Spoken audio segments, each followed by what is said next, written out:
Assalamualaikum warahmatullahi wabarakatuh.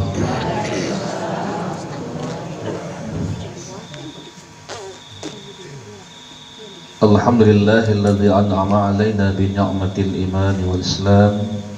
Asyhadu an la ilaha illallah wahdahu la syarika lah wa asyhadu anna Muhammadan abduhu wa rasuluh sallallahu alaihi wasallam la nabiyya ba'dah. Allahumma salli wa sallim wa barik ala sayyidina Muhammad wa ala alihi wa sahbihi ajma'in. Amma ba'd. Rabbi shrah li sadri wa yassir li amri wa hlul 'uqdatam min lisani yafqahu qawli. Yang kita hormati dan kita muliakan beliau guru kita Ustaz Haji Badran Yusuf Al-Asi dan guru-guru kita yang lain tanpa kami sebut nama dan gelar beliau masing-masing. Kemudian kami hormati bapak-bapak, ibu-ibu, hadirin kaum muslimin, jamaah pengaji rutin kita, yang insyaallah kita dimuliakan Allah SWT. Alhamdulillah selalu tak lupa kita aturkan kepada Allah yang masih berikan kesempatan kepada kita untuk bisa hadir seperti malam-malam sebelumnya dalam rangka menjalankan perintah Allah dan perintah Rasulnya. Karena untuk ilmu itu adalah suatu ada perintah dalam agama. Berarti kita termasuk dalam beribadah kepada Allah Subhanahu Wa Taala. Selagi kita hadir, maka kita dalam naungan malaikat sampai bubar yaitu kegiatan kita. Kemudian salawat dan salam sama-sama kita kirimkan ke Nabi kita Muhammad sallallahu alaihi wasallam. Allahumma shalli ala sayyidina Muhammad wa ala ali sayyidina Muhammad. Bapak dan ibu-ibu kaum muslimin yang dirahmati Allah, disampaikan dari beliau guru kita yang berhubungan dengan wasiat-wasiat, pesan-pesan. Agama itu ad-dinu nasihat. Agama itu memang istilah ada saling menasihati, ada wasiat di dalamnya. Karena wasiat-wasiat itu adalah mengandung ilmu di dalamnya. Dan kami kali masih berhubungan dengan masalah akhlak dan adab ya. Karena isi daripada tasawuf itu adalah bagaimana saya dengan ajaran dalam Imam Ghazali itu tahalli, takhalli, tajalli, mengosongkan hati daripada sifat dan buruk, mengisinya dengan sifat dan baik, barulah hati itu tajalli, bersinarnya hati itu. Kalau sempurna bersinarnya, itulah nanti bisa makam mukasyafah, terbuka itu rahasia-rahasia, hijab-hijab. Tapi kita bukan mengajar itu. Maka sekali-kali kita mengajar atau beramal untuk mencapai itu, karena itu masuk membatalkan ikhlas juga. Nah, di Allah kemagih menempatkan seperti itu tuh selahnya Tuhan mau bonus dari Tuhan. Dan ajaran itu adalah segala sesuatu yang dilaksanakan amal ibadah dan ilmu tidak lain adalah macam kerajaan Allah Subhanahu Wa Taala. Adapun mendapat makan-makan yang demikian itu adalah kehendak Allah Subhanahu Wa Taala. Dulu yang minggu-minggu dulu yang berhubungan dengan masalah kajian tasawuf, kita belajar tentang adab, itu adab orang beraja, adab orang yang beraja.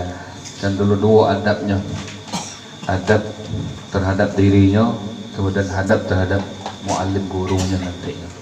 Nah, sampai dulu adab untuk dirinya yang mesti dimiliki bagi orang belajar itu nak dapat ilmunya bermanfaat. Ada 7 kemarin, lah sampai ke 7-7-nya.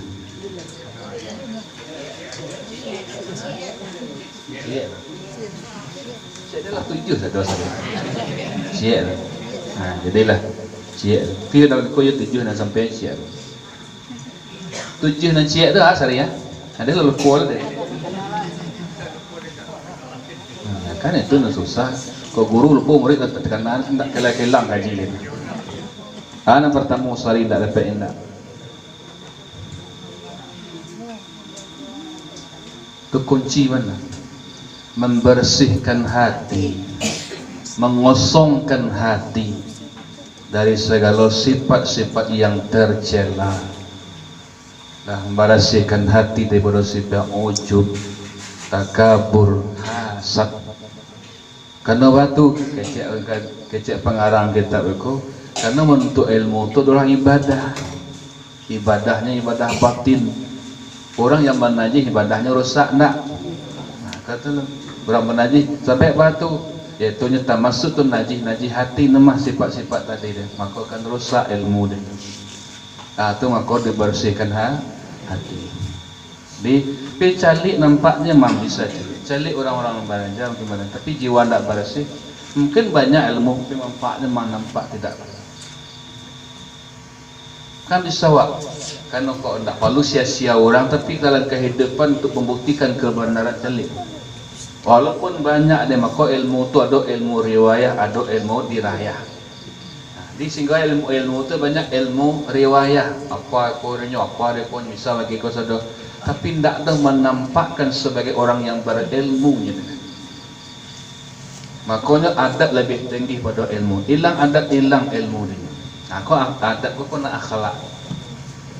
Maka salah satu termasuk itu syarat untuk mendapatkan yang harus dimiliki bagi orang yang beraja adalah mengosongkan hati, membersihkan hati dulu daripada segala sifat-sifat mazmumah, sifat tercela. Karena lo anggap itu najis, innamal musyrikuna najasun, bahwa orang syirik keyakin ada dalam hati orang syirik itu najis. Maka lo kiaskan termasuk sifat-sifat tercela yang ada dalam hati itu namanya najis. Sedangkan hati itu adalah tampek penyimpanan ilmu di dalamnya. Hati kan penyampai mana?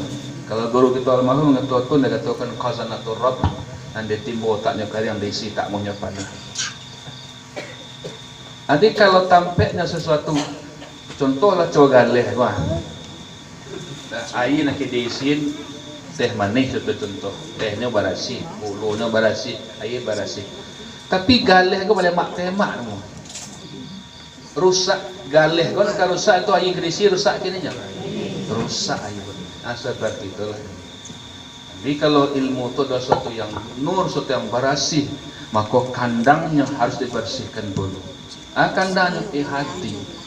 Bersihkan dari hati, bersihkan daripada sifat-sifatnya, daripada sifat yang tercela. Nah kalau tidak mau diberasi, mungkin ilmu itu dapat, tapi tidak turunnya ke hati. Tapi ilmu sampai di kepala, atau dikatakan dengan ilmu riwayah. Artinya bisanya mereka sadar, bisanya melapakkan, bisanya menghafalkan, mengecek dalil sadar ke orang. Wah, dalil akhlak kau sadar. Tapi tidak nampak dalam kehidupan keseharian orang tu sebagainya orang yang berilmu. Tanda orang berilmu tu makin berilmu tu makin tunduk, tambah tawaduknya, makin tambah rasa takutnya kepada Allah. Kan tu. Tengok kata Nabi, man izdada ilman walam yazdad huda. Orang nak tambah ilmunya, tambah pengetahuan, tapi tidak tambah petunjuk dalam hatinya. Jangan tambah dakok la illa bu'da. Malaikat makin orang makin jauh daripada rahmat Allah orang. Aku nanti katakan ilmu nanti tidak bermanfaat. Maka bisa terjadi sebagai terhalang adalah kebersihan jiwa. Yang pertama, bendanya kan 3 jalan dengan mohon. Tapi bantuan akan 3 kan sepelang sulit kan nanti. Cik guru kita iman tak sulit, saya kau yakin ni. Kau yakin tak balon. Wak mayakin ada Tuhan Allah. Nah. Dalam tak balon, wak yakin Tuhan tak pemulihan, Tuhan tak kesudahan. Tak ada kerajaan.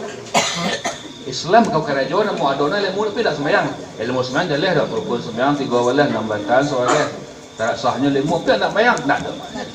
Kerajaan, berarti ilmu saya kerajaan. Tapi ilmu tasawuf, ilmu ihsannya kebalawan ni. Mana? Aku setiap buruk gua, tinggal saja. Kan murah nanti dia. Tapi tak semurah itu tidak. Tak murah kan kan? Tak tahu tu tinggal saja. Itu dia kalau tasawuf itu. Nah, selama kau sembang tak sembang saja kan murah sana. Tapi tak semurah itu ilmu tasawuf kau dah. Selama kau riak tak riak lah malah salah. Kan betul murah sana. Selama kau buat dan kau lah hilang saja dan itu kalau mama kau tahu. Tapi mengamalkannya paling sulit itu. Karena buahnya lain lah. Buah iman dan Islam kan lahirnya ihsan itu kan buah iman. Jadi kalau tak lahir ihsan, mantap akidah gitu, hebat amal ibadah, tapi tak lahir ihsan, berarti tak ada buahnya seorang. Di buahnya adalah tumbuh lahirnya sifat ya. Maka orang yang makin tinggi kadar imannya, makin lahirlah ihsannya. Orang yang makin sempurna ketaatan, makin tinggi lahir ihsannya orang tadi. Tapi kalau tidak muncul seperti itu, perlu dipertanyakan di masalahnya. Bukan ilmu yang salah, awak yang salah. Bukan ilmu yang salah. Bukan guru nama ajaran yang salah, awak yang salah. Nah, yang pertama, syarat yang harus dimiliki bagi murid atau bagi orang yang kabaraja, siapapun orang itu, syarat yang pertama adalah membersihkan, mengosongkan hati daripada sifat-sifat yang tercela, sifat mazmumah dalam agama. Nah, itulah sudah Sarina. Maciat sari dulu. Kemudian nan kedua bahwa mengosongkan seorang itu akan hatinya daripada masgul itu disibukkan, dibimbangkan, disibukkan kepada dunia. Jadi kalau orang kabaraja tapi nampangana dunia dan apa ya? Tidak lama. Termasuk celai, sudah itu lanjutannya orang yang dimasgulkan, disibukkan atau dilalaikan oleh istri dan anak. Takluk bini, takluk anak dah kerapih kaji. Mana ada yang ingat bini ramah ragal. Mana pun ya anak banyak lagi dah kada tipe. Alhamdulillah nak tu kak nasi kau itu mah dan tambah nanti. Tapi syaratnya dosa. Termasuk penghalang. Nah, kemudian itu mengosongkan hati daripada hubbud dunya dalam cinta. Bebas kau itu. Sebab Tuhan itu menyediakan satu hati. Nah, siapa? Ma ja'alallahu li rajulin min qalbi fi jawfi. Allah tidak menjadikan dua hati dalam rongga manusia. Jika hati dah terpenuhi dengan cinta dunia, disibukkan dengan hatinya dan dunia, maka lain tak bisa menempatkan sinar. Malah tak. Jika itu tidak boleh marusan dunia, lain cara itu. Bukan tidak boleh mau sawan dunia. Kau tinggal di dunia, banyak kau di dunia. Dan dilarang kan sampai sibuk dalam penganam, itu kan itu yang dilarang. Bukan tak boleh mau sawan dunia. Oh, diperintah untuk bau sawo. Tapi bau sawo untuk ujungnya bukan mendapatkan hasil. Usaha kena diperintah. Untuk tak lain adalah usaha kita kerajaan untuk menghasilkan pahala dan dosa juga. Ketika usaha kita sesuai dengan syariat, mendapat pahala. Ketika usaha kita bertentang dengan awak mendapatkan dosa. Adapun rezeki Allah tidak menyangkutkan sedikit pun dengan usaha. Batal istiqomahnya Tuhan. Sebab kau hakikat dari itu lagi. Nah, sebahagian kalau kan entah sandar di sini. Awak menyandarkan you usaha awak dah kecil berhasil. Aku nak pelang berbahaya, jatuh ke kedaria aku nanti itu. You ndak sawah marah teh. Maka rezeki kau ada yang diusahakan saja, ada yang tidak diusahakan. Ada rezeki kau nak japu, ada yang dihantar. You nak? Tapi lekas kerana kerja-kerjaan kau anda sehingga anda tu rasi saincet kau maka lek mati le dia. Cuma rasa sakit ni pasal seraan dekat dunia tu dak lumpuh tempat siap mandi malai lah sen tak ada. Ada dia sikit jantan Jakarta. Tu tak payah pukin. Ada di Padang, ada di mana. Tapi kok diunggun siap tampak rasa kiwak balaka panik hilang. Awak siku tinggal gua. Rezeki siku diunggun sadua lah deton Allah. Kan kali bawa siku sadua lah ada. Buat sampai ke Jakarta, hari di bodoh siku, nasi di bodoh siku sadua lah. Panik larinya.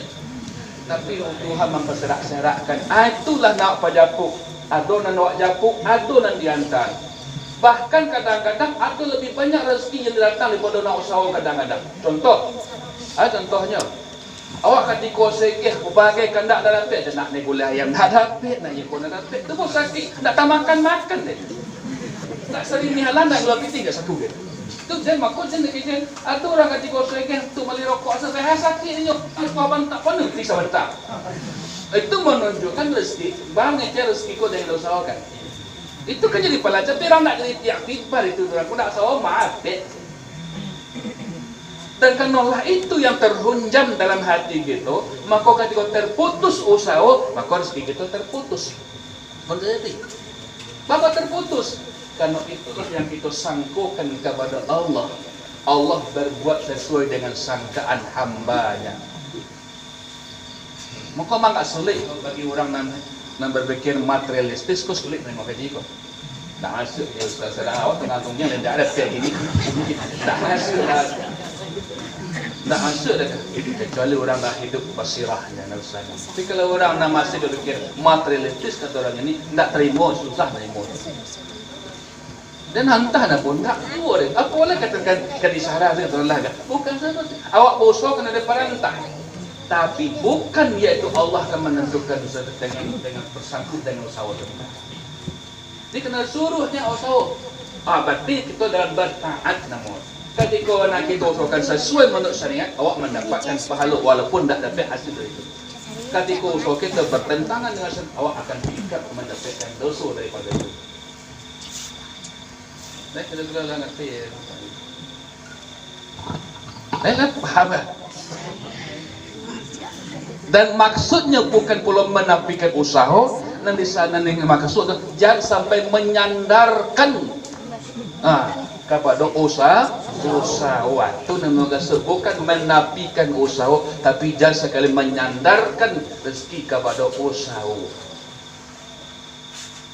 Tapi sandarkan kepada Allah. Janji Allah kan? Wa may yattaqillaha yaj'al makhraja wa yarzuqhu min haitsu la yahtasib. Itu cerita Ustaz tadi si Imam Ahmad Rifai tadi. Ribuan orang bisa lagi makan awak 210 orang apa tabu buat kami ikut makan jadi makan. Kok ribuan orang bisa lo jamu dari mana tu Allah menghadirkan? Padahal Allah majalah tu. Itu termasuk min haitsu la yahtasib tadi. Tetapi memakan kita itu mana sama satu Allahnya. Itu maka kata Imam Ibn Qayyim ada makan tajrid, ada makan asbab namanya. Jadi orang seperti itu makan tajrid namanya. Lah Tuhan nama nampakkan seperti itu nama. Awak tu makan asbab namanya. Artinya makanya segala tidak tu mulai sebab akibat di sawah itu makanya. Tapi ketika awak makan asbab dulu, bau sawah cara syariat dulu maka kita berhasil seperti itu, jangan berpindah untuk tajrid. Tak ada kita ada segi-segi lah maksudnya boleh ini bersaki dia mendalah. Pada awak butuh anak balimu belakang ponyok. Itu awak termasuk. Dan ketika makan sampai ke makan tajrid tanpa nak betul usahanya tercukupnya dengan beribadah tu kau macam-macam. Kata rezekinya cukup, jangan turun kau dah makan asbab. Jangan nak mengalah nak ni segala macam jual. Usah ke sawah lah balik. Berarti Allah telah menempatkan kita makan tajrid namun. Pernah betul. Dia ulang balik berkodan salah pengertian dah sud je Ustaz. Tak ada usaha dah dan maksud dalam kode bukan just sekali-kali menyandarkan kepada usaha. Dan kalau selama kau sebahagian kita berfikir seperti itu, maka ketika kita tidak usaha memang tampak disusahkan satu. Karena itu selama kau yang kita sangkukan kepada Allah. Tidak usaha mah dapat, tidak usaha mah sabar hasil kata Allah. Maka ketika terputus usaha, Allah akan tahan juga rezeki. Karena itu nak sangkut selama kau kepada Allah. Mau ubah itu tu paling lah bukan kamu nak. Mau ubah itu tu kan bersangkut sampai di mak kadar keyakin itu kepada satu bukan iradat. Yang penting kena. Awak bukan pula orang Jabariyah. Awak ke tengah-tengah ke? Awak bukan pula orang Jabariyah. Orang Jabariyah ya. Kau dengan soal kita tiba sih boleh kini tak anda. Awak orang Jabariyah. Ada orang cebok yo. Tanah saya sepidang tu tak suap nak usun muncul.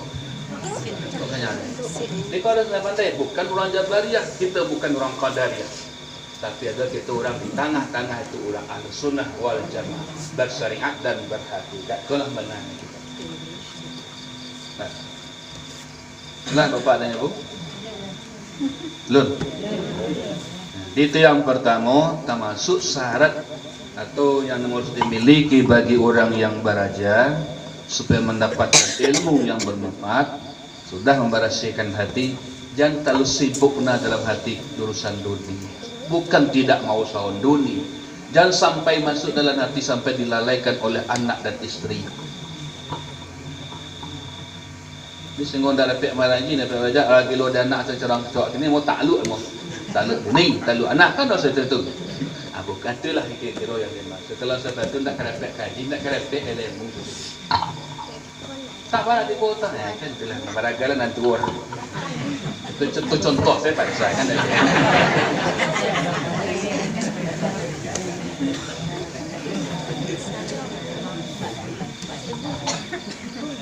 Kemudian yang ketiga, lah dua nak. Yang ketiga lagi. Kemudian adat yang ketiga, hendaklah orang yang belajar ilmu itu merendahkan dirinya dan menghinakan dirinya. Jadi kaji tadi, kalau sombong tak kan. Nyatunya sebahagian orang kan yo 2 hari belajar lah sombong sekali. Lah alim dia nak kurang salah sekali. Itu namanya. Kaji yang alim, kaji yang patut 2 hari kaji. Itu namanya. Itu tak keberkah yang orang seperti itu. Nah, betul. Merendah, apalagi nanti sampai menghina merendahkan, apalagi nantinya terkesan dalam hati wak kau raja orang. Tapi dalam perasaan gitu sama tu kau ini. Apalagi sampai di bawahnya wak anda karate kan gitu. Termasuk itu. Termasuk cek misalnya maaf papa dari ibu. Misalnya nak ngaji ke menakan awak. Konakan jauh lah, gua kenakan parak itu nya ngaji. Awak mamak orang. Itu kayaknya kau ngaji. Tumbuh perasaan itu nya. Yakin nak repek kayak gitu. Lain kira-kira paham apa kan? Kau kan raja kayaknya. Dan aja. Kau nak kena parak. Tu tapi ada perasaan tu tinggi buat padonya. Enggak repek. Ada seorang ahli tarikat mentalkinkan. Nah, kenanya seorang buya lah, seorang buya seorang ulama lah. Yang lain ketika terkin diusahakan bocor selatullah, tapi tani tadi. Tapi tani saja. Ibu dia ustaz dia, nak ada respon itu. Kenapa? Karena perasaannya orang nama jago sama atau latih rendah pada ini tidak nak kemajuan istighfar. Mana satu? Atau itu yang kita ustaz. Coba hilangkan dalam perasaan apa dulu, rasa tinggi dulu. Baru dengan ikhlas bilang, langsung ada uang sekali. Barang hebatnya pengaruh itu terhalang. Ini kadang-kadang kau semacam penghalang ilmu kau. Kalau ketika ada terkesan, bukan salah pengerti, kau minta dimulia, susah gampang. Dan bukan itu makasudnya, tapi itulah yang ditetapkan adab dalam ilmu. Dia menghinakan. Dan boleh dalam agama, cuma menghinakan dalam masalah ilmunya. Adab. Ada dalam kisah ko yaitunya Abdullah bin Abbas, guru kan Zaid bin Sabit. Dia ketika selalu lo tuntun untuk lo, pokok naik dulu sound naik dapur. Di kamar lo langsung lirik, boleh kan langsung lirik untuk lo. Anak kecil, padanya Abdullah bin Abbas kan anak sahabat Nabi. Cara derajat kan mulia itu, berarti kan nasab akan ahli bait nasona itu. Zuriat kezurat Rasul dengan mana?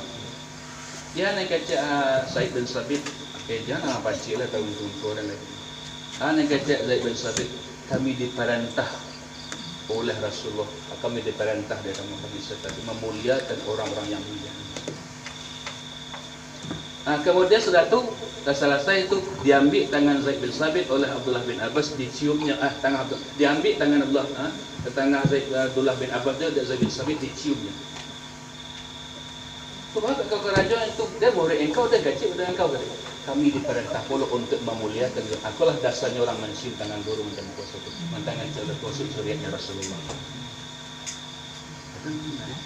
Aku dalam satu hadis, laisa min akhlaqil mu'min annan laku illa fi qalbil amin. Tidaklah sifat akhlak seorang mukmin menghinakan diri, terkecuali adalah dalam menuntut ilmu. Dan jangan sekali-kali menghinakan diri kerana kekayaan orang nak mengharapkan sesuatu. Ini kan banyak itu. Katalah acah dia ngeceknya pacari panjang, situ yang bungkus ni dia. Arok nak gaji tu jenuh. Dalam hina yang diberikan. Bahkan orang yang menghinakan dirinya kepada orang kaya kena mengharapkan sesuatu, hilang 2/3 agamanya orang seperti itu.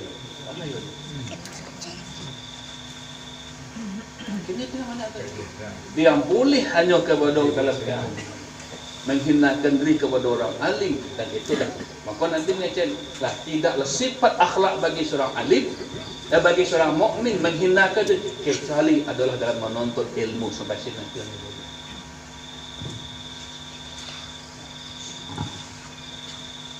Jadi kalau ada sifat sombong dalam hati atau sifat tinggi dalam hati, maka termasuk penghalang, sulit orang dapat ilmu. Kaji rendah lah kaji itu. Masuk ke semua. Dan orang tu kalau dikatakan ahli ilmu sehingga orang sampai iaitu 70 kali, bahkan tuan-tuan 70 kali berulang dua bosan itu nak ahli ilmu. Awak kan ini kaji itu je, itu je silent. Nah, dah tak lah ustaz itu banyak kaji. Dan itulah muncul kan. Ada sebagian kawan muncul satu bagian itu kayak itu je. Bukan ahli ilmu. Ahli ilmu mengatakan sampai 70 kali dan mereka termasuk cuaman dengan pertama. Sebab itulah orang dia katakan ahli ilmu. Awak 2 kali sih ulang kalau saya dah. Tak ada berarti dah malian dengan itu kayak itu. Dan itulah tak seluruh orang yang munculkan demikian. Dan orang tu tak ada ilmu secara mereka. Dan lahir sifat seperti itu. Dan nyatanya tu orang tak pernah jadi ahli seperti itu dong seperti itu. Kanulah diatur, dia adab-adab sendiri. Nah, dia bapak dan ibu cukup dulu lah 3 kan.